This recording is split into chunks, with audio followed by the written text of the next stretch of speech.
In this video, I'm going to take a look back at the 11th Star Trek feature film, simply called Star Trek. Let's get started. Released in 2009, Star Trek was directed by J.J. Abrams. The story begins in the 23rd century, as the starship Kelvin investigates an electrical storm in space and is attacked by the Romulan mining ship, the Narada. When the Kelvin's captain is killed, George Kirk orders the crew, including his pregnant wife Winona, to abandon the ship while he pilots the Kelvin on a collision course with the Narada, sacrificing himself by ensuring Winona survives as she gives birth to James Tiberius Kirk. 20 years later, after being encouraged to enlist in Starfleet, James Kirk is accused of cheating during a training simulation by Commander Spock, but the cadets are mobilized when the Narada returns and attacks Vulcan. When the rest of the fleet is destroyed and Captain Pike is captured, Kirk and the crew of the Enterprise have to stop the Romulan Captain Nero from wiping out Earth with a planet-destroying weapon. After the critical and commercial failure of Star Trek Nemesis in 2002, and the cancellation of Star Trek Enterprise on television in 2005, franchise producer Rick Berman had ideas for a prequel film called Star Trek: The Beginning. This movie would have been set after the events of Star Trek Enterprise, but before the events of the original television series. Berman hired a writer to work on the project, but due to various changes of the guard at Paramount Pictures, this project was abandoned and Berman left the franchise. In 2005, the then president of Paramount Pictures, Gail Berman, no relation, realizing that a new movie would have to be made soon or they would lose the Star Trek film rights, approached writers Roberto Orci and Alex Kurtzman to pitch ideas for a new Star Trek feature project. Orci and Kurtzman had worked with director J.J. Abrams on Mission Impossible 3, as well as his TV series Alias. Abrams has said in interviews that he was never really into Star Trek and had preferred Star Wars growing up, but was interested in taking on the project, as he felt his casual knowledge of Trek would make him the ideal person to introduce newcomers to the franchise. I never in a million years thought I would direct a Star Trek movie. Then when I read the script, I was just touched by it. I thought it was an amazing story. It was fun, it was exciting, it had action, adventure, and all these things that I love in movies, and I was like, I felt that I would just be so jealous of the guy who was directing that movie. The idea of a prequel film set during the early years of Kirk and Spock was not a new one. Harve Bennett, producer of Star Trek's 2 to 5, had wanted to do a Starfleet Academy movie, but left the franchise after his ideas were rejected. Orci and Kurtzman came up with a story that would essentially reboot Star Trek, using the rules of Star Trek, and getting Leonard Nimoy aboard to play the elderly Spock was crucial. The writers would use time travel to create an alternate reality, where the Star Trek continuity would essentially be set to new rails. Abrams chose Romulans as the villains, reasoning that they had been underused in movies before, and that it would be fun for Kirk to encounter them before he did in the original television series episode, Balance of Terror. At the start of the movie, the USS Kelvin encounters a temporal anomaly and is attacked by the Romulan mining ship Narada from the 24th century. Later in the movie, it's revealed that this event is what caused the timeline to turn into an alternate reality, where events play out differently from the main Star Trek timeline. Officially, this new continuity is referred to as the Kelvin timeline. This was done supposedly so that the writers of this film and future Star Trek films and shows would not have to adhere to the pre-established lore of the original series, movies, and all its spin-offs. While Star Trek has always played fast and loose with its own continuity at times, the writers often felt that they had to acknowledge the history and canon of the official Star Trek timeline. It's interesting, however, that despite the effort they put into creating a new Star Trek continuity, the subsequent shows Discovery, Picard, and Strange New Worlds officially take place in the original Star Trek timeline, despite all the lore contradictions. But that's a discussion for another video. A large part of what made the original Star Trek so popular and iconic is that the cast, particularly the big three of William Shatner, Leonard Nimoy, and DeForest Kelley, had such great screen chemistry together. In my opinion, part of the reason that Harve Bennett's original pitch for a Starfleet Academy prequel got such backlash from fans in the studio was that the idea of new actors playing Kirk, Spock, and McCoy was unappealing. Speaking as a lifelong fan of the original Star Trek, I think J.J. Abrams and his team caught lightning in a bottle with his recasting of these iconic characters. Chris Pine plays James Kirk in this film. Pine's family already had a loose connection to Star Trek, given that his father Robert guested in the Voyager episode The Shoot. Pine watched episodes of the series and read Star Trek encyclopedias to prepare for the role, but decided against a direct imitation of William Shatner, and decided to play the role as a cross between Tom Cruise in Top Gun and Harrison Ford as Han Solo in Star Wars. Zachary Quinto, who played the new Spock, was best known at the time for playing a villain in the TV series Heroes, and shared similar physical characteristics to Leonard Nimoy. During his audition, Quinto wore a blue shirt and flattened his hair to appear more like Spock. Quinto knew Chris Pine already, as they both worked out at the same gym, and like Shatner and Nimoy before them, have great screen chemistry together. Carol Urban, who plays McCoy, was a big fan of the show growing up, and actively pursued the role on hearing of the project. Urban's portrayal is probably the closest of the new cast in that it feels like he's really channeling the spirit of DeForest Kelly's performance. But Urban still brings his own unique charm and personality to the part. Pander to me, kid. One tiny crack in the hull and our blood boils in 13 seconds. Solar flare by crop up, cook us in our seats. And wait till you're sitting pretty with a case of Andorian shingles. See if you're still so relaxed when your eyeballs are bleeding. J.J. Abrams at this point in his career was best known for creating the spy series Alias and directing Mission Impossible 3. These were projects that were full of pace and energy.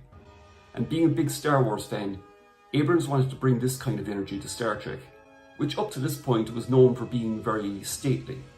As far as I'm concerned, the one key aspect Abrams brings to his film and TV projects to convey pace is to include people running. People don't walk in J.J. Abrams movies, they run. And when I say they run, they really run.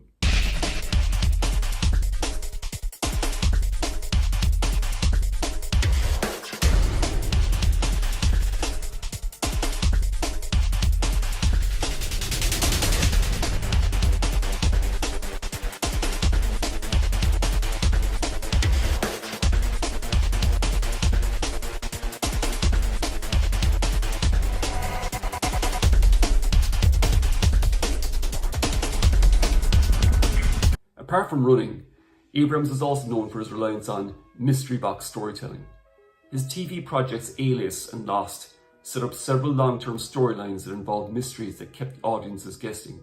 From the Rambaldi boxes in Alias to the very island that the survivors found themselves stranded on in Lost. In Star Trek, the movie keeps the audience in the dark as to how the Romulan mining ship ended up in the 23rd century and why they were looking for their version of Spock. In the case of this movie at least, those mysteries are solved before the movie's over.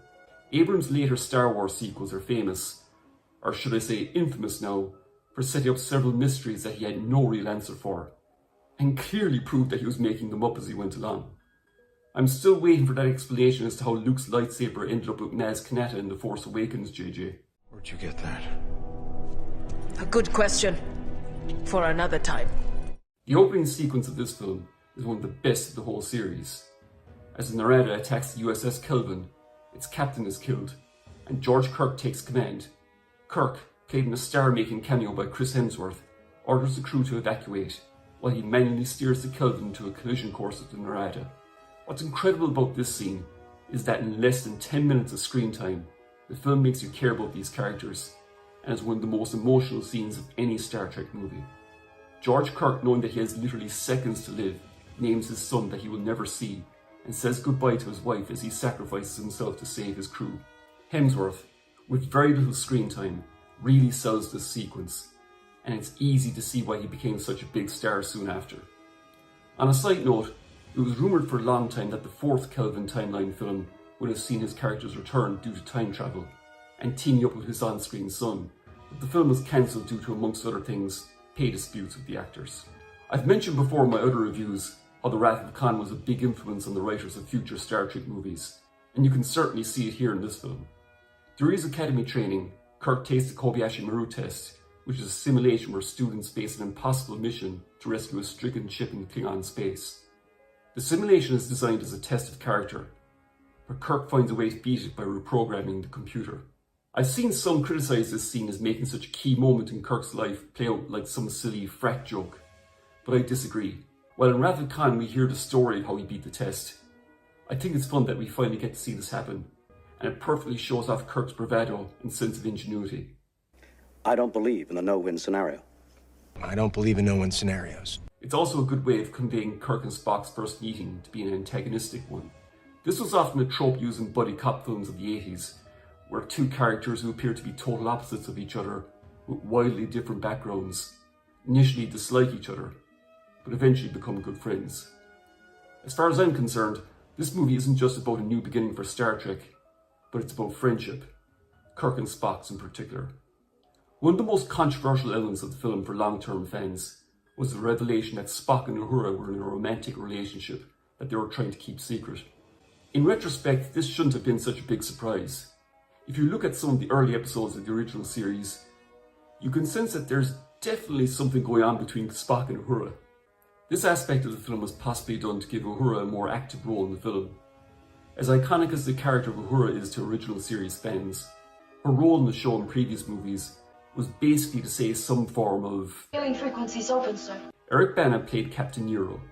This was an unusual role for Bana to take on at this point in his career, as despite his great range as an actor, he was very much used to playing heroic leading men in the likes of Ang Lee's Hulk and Wolfgang Petersen's Troy. Nero, like Shinzon in the previous film Nemesis, has a tragic backstory. Not being a military commander, he is the captain of the Romulan mining ship Narada. His homeworld Romulus is destroyed in a supernova and his family are killed. Blaming Leonard Nimoy's interpretation of Spock from that era, otherwise known as Spock Prime, for failing to prevent the disaster, he intends to destroy Vulcan and the rest of the Federation in revenge. Unlike Shinzon, however, Nero is not a sympathetic character at all and is depicted as completely insane and filled with hatred. With his ship containing tech and weaponry 100 years ahead of the century he's currently in, he wreaks havoc on Vulcan and anything in his way. There isn't that much complexity to the character, but Abrams and his writers have gone on record as saying there really wasn't an effort to. With the film serving as an origin story for the classic characters, the focus was on developing them, and Nero was just a scary threat for the crew to face off with. And ironically, despite Nero's intentions, bring them together. Leonard Nimoy's return to the role of Spock from the original timeline in this film marked the first time he had played the character in nearly 20 years. The character had appeared in a two-part Next Generation episode called Unification, partly to promote the release of Star Trek VI in 1991. In that story, Spock was now an ambassador and working undercover on Romulus to try to bring peace between them and the Federation. This movie serves as a continuation of sorts of that storyline, as we see in a flashback that Spock's failed attempt to stop the supernova is what kickstarts the events of this film. Nimoy's screen time in the movie is relatively small, but hugely significant in the story. Coincidentally, Nimoy was a longtime friend of J.J. Abrams' parents. It took some convincing to get Nimoy to agree to take part in the film, but after a meeting at his house, Abrams and the writers told him that they literally could not make the film without him, and had Nimoy declined to participate, the film would have had to have been completely rewritten from scratch. However, Nimoy was impressed by the creative team's enthusiasm, was genuinely excited by the script's scope, its focus on the Spock character's backstory, and duly signed on to appear in the film. Nimoy's presence in this movie is a hugely welcome one, especially after so many years absent from the franchise, and he serves as a mentor to the young Kirk, and even to his younger self in the film's closing scenes. The Narada's attack on Vulcan is one of the standout sequences of the film. Nero uses the ship's mining drill to dig deep into the planet, and launches a red matter device to create a black hole which destroys it. This red matter is possibly a callback to J.J. Abrams' spy series Alias, given its resemblance to the Rambaldi Mueller device featured in that series. While Captain Pike boards Narada as a hostage, Kirk, Sulu and a disposable red shirt space jump down to the drill to disarm it. It's action sequences like this that really convey the Star Wars approach to this film, given its huge scope and energy. It's also here where we get a fun callback to one of Sulu's best scenes in the original series. So what kind of combat training do you have? Fencing. Though the team are successful in damaging the drill, it's too late for Vulcan. The planet is devoured by a black hole, and despite a rescue attempt by Spock, his mother dies. While the special effects and scope of this film is impressive, it's actually really affecting some of the quieter scenes. Vulcan's destruction plays out almost in silence, and is one of the most emotional scenes of the film. Even if this is a different timeline to all the Star Trek films previously, it's quite something to see such a pivotal location in the Star Trek universe meet its end, and to see Vulcans become, in Spock's words, an endangered species. After conflict breaks out between Spock and Kirk over what to do next, a fight breaks out, and Kirk is subdued and injected in a life pod to the ice planet Delta Vega. This is supposedly another callback to the original series, given that Delta Vega was a location in the second Star Trek pilot where no man has gone before. Although I don't remember that being an ice planet, maybe the writers should have chosen Psi 2000 from the Naked Time instead. It's here where Kirk meets Spock from the Prime universe for the first time. and after using a mind meld to inform Kirk of the reasoning for the Narada's intrusion from the 24th century, they locate Montgomery Scott, played by Simon Pegg, who happens to be working a long-range transportation device.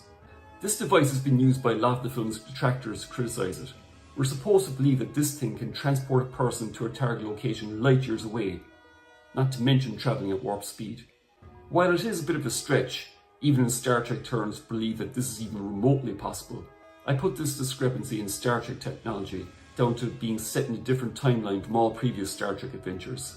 While the movie was in production, Anthony Pascal, editor of StarTrek.com, suggested to the movie's writers if there was a way that the characters of the next generation could pass back the baton to the original series characters. The result was Countdown, a 4-issue comic series that was set 8 years after the events of Star Trek Nemesis and portrayed the events leading up to J.J. Abrams' Star Trek. In this story, Data's memories resurface in B4 and he becomes captain of the Enterprise, while Picard is the Federation ambassador. While it's not strictly necessary to read this comic to understand the film, it does give background to the character of Nero and his crew. Their shaved head appearance and tattoos are a sign of the loss of their homeworld. Nero's weapon, the De Bruin Terralin, was taken from the Romulan Praetor after Nero killed him, and the reason for the Narada ship being so powerful is explained by it being outfitted with Borg technology at a secret Romulan base called the Vault. The writers of the movie have been vague as to whether this comic counts as canon, especially since some aspects have been contradicted by the first season of Star Trek Picard. But as far as I'm concerned, that entire series should just be considered a bad dream. Bruce Greenwood plays Captain Pike, Kirk's predecessor as the captain of the Enterprise. The Pike character's history in the Star Trek franchise goes all the way back to its beginnings, predating even Kirk in the first film Star Trek episode, The Cage. Pike was played here by Jeffrey Hunter, and although the pilot was rejected for being too cerebral, the concept was seen to have potential, and a second, more action-packed pilot titled Where No Man Has Gone Before was commissioned. Hunter, however, did not return, and William Shatner took his place as the new captain, James T. Kirk. This pilot was much better received by network executives, and Star Trek was greenlit as a series. In the official Star Trek canon, Pike's ultimate fate is revealed in the 2-part episode titled The Menagerie. In J.J. Abrams' Star Trek movie, Pike's fate is altered in a new timeline. Being captured and tortured by Nero, he ultimately gives up his command to Kirk much sooner than in the original timeline, avoiding his fate of being disfigured in the accident, but ultimately facing a premature end at the hands of John Harrison in the next film Star Trek Into Darkness. Pike would ultimately be played by yet another actor, Anson Mount, back in the original timeline in the second season of Star Trek Discovery. His performance would be so acclaimed by fans that he would later be promoted to series lead in his own spin-off, Star Trek Strange New Worlds. One of the biggest plot holes of the film is the fact that after the Narada's arrival in the 23rd century and its attack on the starship Kelvin, Nero and his crew aren't heard from for over 20 years. In the original cut of the movie, the Narada is heavily damaged by the collision of the Kelvin, and the ship and crew are captured by the Klingons and sent to a prison planet, only to escape 2 decades later. For some reason, possibly due to length, this subplot was cut out, and looped-in dialogue supposedly explains the ship and crew's absence, to them repairing the Narada, waiting for Prime Spock to arrive in the 23rd century, just so Nero can make him watch the destruction of Vulcan. I have to say that I've never really liked this explanation. I mean, 20 years is a long time. Did Nero really sit around doing nothing for 20 years? He has the most powerful ship in existence in the 23rd century, and could have easily taken over the entire quadrant in that time. I suppose you could argue that he's insane and not thinking rationally, but still, I think the concept of him and his crew being prisoners of the Klingons makes much more sense. Incidentally, the appearance of the Klingons, while ultimately cut from this film, would make a big appearance in the next movie, Into Darkness, which would prove to be controversial in and of itself, but that's a discussion for the next video. With the Enterprise the only ship standing between the Narada and Earth, Kirk ultimately takes command of the Enterprise, and despite an antagonistic relationship with Spock, the pair team up to rescue Pike and sabotage the Narada. The scene where Scotty beams them over to the ship is, for me, the funniest scene of the movie. Sense in the design of the enemy ship, I should be putting you somewhere in the cargo bay. Shouldn't be a soul in sight. Energize.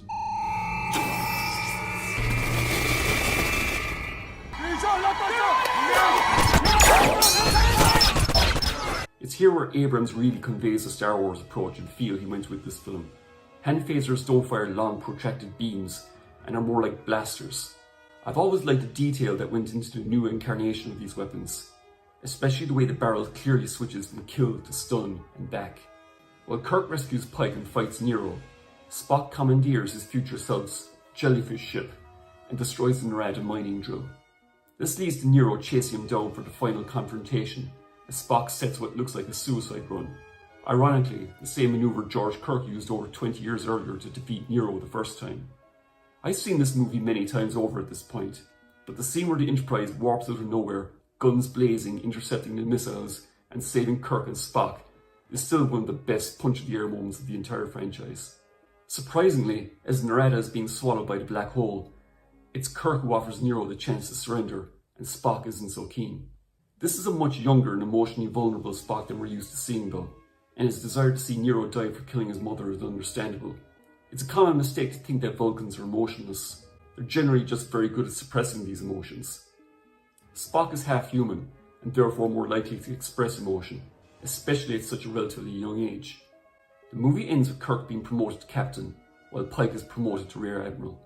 Interestingly, Pike is wearing the same admiral's uniform that William Shatner's Kirk was wearing in Star Trek The Motion Picture, in a nice little callback.